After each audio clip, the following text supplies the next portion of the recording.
Hello and welcome students, আশা করি তোমরা সকলেই খুব ভালো আছো। জ্ঞান জ্যোতি কোচিং সেন্টারের পক্ষ থেকে তোমাদের সবাইকে আরো একবার স্বাগত। তো আমি মীরা ম্যাম, আমি আজ তোমরা যারা যারা এসকেবি ইউনিভার্সিটি আন্ডারে পড়ছো, তোমাদের থার্ড সেমিস্টার মেজর 3 যে পেপার রয়েছে বেঙ্গলি সিলেবাস, সেখান থেকে যে বিষয়টি নিয়ে আলোচনা করব সেটা হচ্ছে বাংলা গদ্য সাহিত্য বিকাশে সাহিত্য পত্রিকা যে রয়েছে তার অবদান কতটা রয়েছে।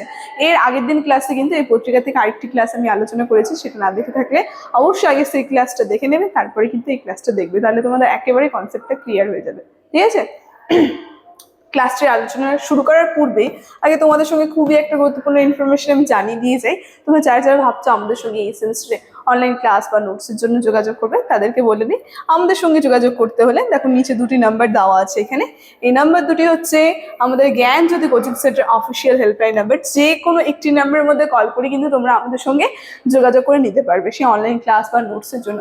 তার সঙ্গে তোমরা যদি আমাদের এইখানে কোর্সে অ্যাডমিশন নাও তাহলে কি কি সুবিধা পাবে সেটাও আমি বলে দিচ্ছি।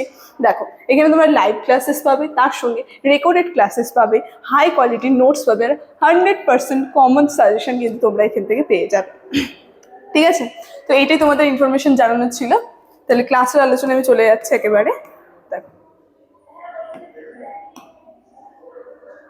প্রথমে বলেছি আজকে যে বিষয়টি নিয়ে আমি তোমাদের সঙ্গে আলোচনা করব সেটা হচ্ছে বাংলা গদ্য সাহিত্য বিকাশে সাহিত্য পত্রিকা অবদান কতটা রয়েছে সেটা নিয়ে। এটা কিন্তু সেকেন্ড ক্লাস তোমাদের এই পার্ট থেকে। ঠিক আছে? কি বলছে, বাংলা গদ্য সাহিত্যের বিকাশে সাহিত্য পত্রিকার ভূমিকা অত্যন্ত গুরুত্বপূর্ণ। এখানে আমরা দেখব 19 শতকের শেষ ভাগ ও 20 শতকের প্রথম ভাগে যখন বাংলা সাহিত্য নবযুগে প্রবেশ করে, তখন সাহিত্য পত্রিকা গদ্য সাহিত্যের নানা শাখাকে এক নতুন দিক নির্দেশ দেয়। মানে আমরা দেখবো বাংলা গদ্য সাহিত্য বিকাশে এই যে সাহিত্য পত্রিকা রয়েছে, সাহিত্য পত্রিকার অবদান কিন্তু বিশেষভাবে গুরুত্বপূর্ণ। ঠিক আছে? মানে বাংলা সাহিত্য যে রয়েছে মানে নবযুগের প্রকাশে সেই সময় এই যে সাহিত্য যে রয়েছে, সাহিত্য পত্রিকা গদ্য সাহিত্য একটা নতুন দিক মানে নতুন দিক নিয়ে কিন্তু প্রবেশ করেছিল সাহিত্যের জগতে। কি বলছে, এই পত্রিকাটি 1910 সালে প্রতিষ্ঠিত হয়েছিল। একটা গুরুত্বপূর্ণ পত্রিকা হচ্ছে এই সাহিত্য পত্রিকা, যেটা আমরা দেখবো 1910 সালে প্রতিষ্ঠিত হয়। এবং এই সম্পাদক কে ছিল? প্রমোদ চৌধুরী। এই জায়গাগুলো ভালো করে মনে রাখবে, সাহিত্য পত্রিকা কত সালে প্রতিষ্ঠিত হয়েছিল এবং এর সম্পাদক কে, প্রতিষ্ঠাতাকে, এই জায়গাগুলো কিন্তু ভালো করে মনে রাখতে হবে। ঠিক আছে? দেখো, তো নিচে এখানে বিভিন্ন যে গদ্য সাহিত্য বিকাশে যে পত্রিকার কতটা অবদান রয়েছে সেগুলো পয়েন্ট করে করে পাটে পাটে দেওয়া আছে।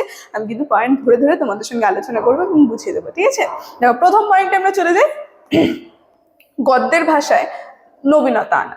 কি বলছি, সাহিত্য পত্রিকার মাধ্যমে প্রমোদ চৌধুরী বাংলা গদ্যে এক নতুন রীতির প্রচলন করে, যা পরিচিতি সাবিত্রী গদ্য নামে পরিচিত। দেখো, মানে একটা গদ্য ভাষায় নতুন একটা জিনিস প্রবেশ করে, মানে নতুন একটা দিক প্রবেশ করে। কি করে?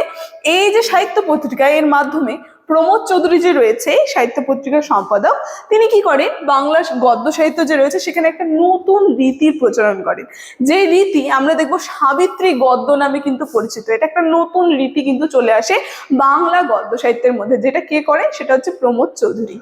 কি বলছে, এটি ছিল কথ্য ভাষা ভিত্তিক, সহজ ও স্বাভাবিক, যা প্রাচীন সংস্কৃতি হেরা গদ্যের বদলে নতুন প্রাণ সঞ্চার করা। মানে একটা নতুন প্রাণ বা একটা নতুন দিক কিন্তু সঞ্চার করা ছিল, বিভিন্ন সাংস্কৃতিক বিষয়গুলো কিন্তু আলোচনা হতো। ঠিক আছে? দেখো পরে কি বলছে, বলছে গদ্যের শৈলীতে আধুনিকতা। পরের পয়েন্ট রয়েছে গদ্যের যে শৈলী সেখানে কি আধুনিকতার প্রবেশ করলো এই সাহিত্য পত্রিকার মাধ্যমে।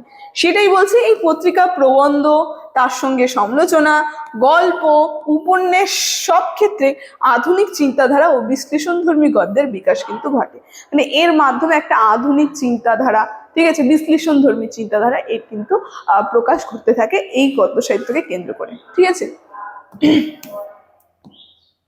দেখো, তারপরের পয়েন্টে কি বলছে, পরের পয়েন্টে বলছে নতুন লেখক গড়ে তোলা। আমরা দেখবো এই যে সাহিত্য পত্রিকা যে রয়েছে এটাকে কেন্দ্র করে কিন্তু বিভিন্ন নতুন নতুন বা বিভিন্ন নবীন যে লেখকরা ছিল তাদের কিন্তু প্রবেশ ঘটতে শুরু করে। কি বলছে, সাহিত্য পত্রিকা তরুণ লেখকদের জন্য এক উন্মুক্ত ক্ষেত্র সৃষ্টি করে।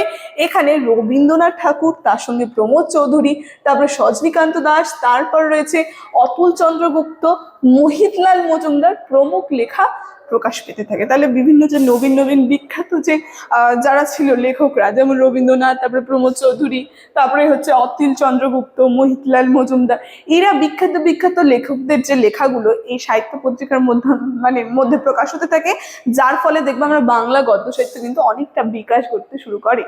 পরের পয়েন্টে কি বলছে দেখো, সাহিত্য সমালোচনার প্রসার। এখানে বলা হচ্ছে যে গদ্যের অন্যতম দিক হচ্ছে সাহিত্য সমালোচনা। এটা আমরা দেখবো যে গদ্য সাহিত্য যে রয়েছে সেখানে একটা বিশেষ বা গুরুত্বপূর্ণ একটা দিক আমরা বলতে পারি, যেখানে সাহিত্য নিয়ে সমালোচনা করে বিভিন্ন লেখকরা। তাই বলছে এটা একটা গুরুত্বপূর্ণ অংশ। সেখানে আমরা দেখবো সাহিত্য পত্রিকা তাতে যুক্তি, ব্যঙ্গ, বিশ্লেষণমূলক রচনা শৈলী কিন্তু প্রবর্তন করে। ঠিক আছে, তাহলে আমরা বুঝতে পারছি এই একটা গুরুত্বপূর্ণ শাখা, যেখানে আমরা দেখবো যুক্তি দিয়ে, তারপরে ব্যঙ্গ দিয়ে, তার সঙ্গে বিশ্লেষণমূলক যে রচনা শৈলীগুলো রয়েছে এগুলোর মাধ্যমে কিন্তু আর কি প্রবর্তন করতে থাকে। পরের পয়েন্টে কি বলছে যে আধুনিক চিন্তা ও সমাজ ভাবনা। এখানে আমরা দেখবো এই যে পত্রিকা যে রয়েছে, এই পত্রিকাকে কেন্দ্র করে বাংলা গদ্য সাহিত্য যে রয়েছে সেখানে আধুনিক চিন্তাধারার বিকাশ ঘটে। তার সঙ্গে কি হয়, সমাজ ভাবনা যে রয়েছে, সমাজ যে বিভিন্ন বিষয় সেদিকে কিন্তু দৃষ্টি দেওয়া হয়। সেটাই বলছে এই পয়েন্টে যে এই পত্রিকায় প্রকাশিত গদ্য রচনাগুলিতে সমাজ সংস্কার, নারী শিক্ষা, সাহিত্য চিন্তা ইত্যাদি বিষয়ে আধুনিক দৃষ্টিভঙ্গি গড়ে ওঠে। মানে সমাজের যে বিভিন্ন বিষয়গুলো, নারী চিন্তা, তার সঙ্গে সমাজ, সাহিত্য নিয়ে চিন্তা, তারপরে সংস্কার নিয়ে চিন্তা, এই সমস্ত বিষয়গুলিকে কেন্দ্র করে কিন্তু আর কি এই আর কি পত্রিকার মধ্যে কিন্তু লেখা হতো। ঠিক আছে, তারপরের পয়েন্টটি কি বলছে দেখো, রবীন্দ্র পরবর্তী যুগের গদ্যের ভিত গঠন। রবীন্দ্রের যে রয়েছে তার পরবর্তী যুগে একটা সাহিত্যের ভিত গঠন করেছিল কিন্তু এই সাহিত্য পত্রিকা। সেটাই বলছে এই পয়েন্টে, সাহিত্য পত্রিকা রবীন্দ্রনাথের গদ্যের ধারাকে অনুসরণ করেও নতুন ভাষা ও শৈলীর মাধ্যমে এক স্বতন্ত্র রীতি সৃষ্টি করে, যা পরবর্তীকালে কল্লোল প্রজন্মকে প্রভাবিত করেছিল। আমরা দেখেছি কল্লোল প্রজন্ম যে রয়েছে, কল্লোল পত্রিকা, সেখানে কেন্দ্র করে একটা কল্লোল গোষ্ঠী তৈরি হয়। ঠিক আছে, সেই যে কল্লোল গোষ্ঠী সেটাকে কিন্তু সেই প্রজন্মকে বিশেষভাবে প্রভাবিত করেছিল কিন্তু এই সাহিত্য পত্রিকা। ঠিক আছে, দেখো তারপর কি বলছে, উপসংহার।